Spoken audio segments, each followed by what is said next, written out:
Thank you very much. Thank you.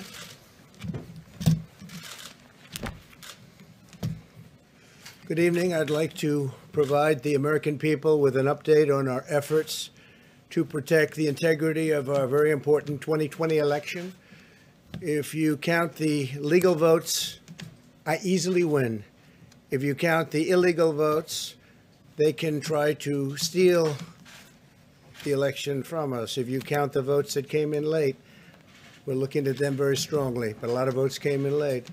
I've already decisively won many critical states, including massive victories in Florida, Iowa, Indiana, Ohio. To name just a few, we won these and many other victories despite historic election interference from big media, big money, and big tech.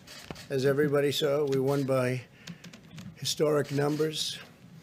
And the pollsters got it knowingly wrong. They got it knowingly wrong. We had polls that were so ridiculous, and everybody knew it at the time. There was no blue wave that they predicted. They thought there was going to be a big blue wave. That was false. It was done for suppression reasons. But instead, there was a big red wave. And it's been properly acknowledged, actually, by the media. They were, I think, very impressed. But that was after the fact. That doesn't do us any good. We kept the Senate despite having twice as many seats to defend as Democrats, and in a really much more competitive states. We did a fantastic job with the Senate. I think we're very proud of what's happened there. We had many more seats to defend. They spent almost $200 million on Senate races in South Carolina and Kentucky alone, 2 races, and hundreds of millions of dollars overall against us.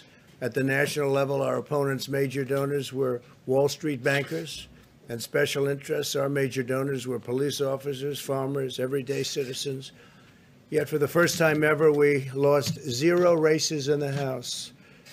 I was talking to Kevin McCarthy today. He said he couldn't believe it. 0 races. Very unusual thing, 0. And actually won many new seats with, I think, many more on the way. This was also the year of the Republican woman. More Republican women were elected to Congress than ever before. That's a great achievement. I won the largest share of non-white voters of any Republican in 60 years, including historic numbers of Latino, African American, Asian American, and Native American voters, the largest ever in our history. We grew our party by 4 million voters, the greatest turnout in Republican Party history. Democrats are the party of the big donors, the big media, the big tech.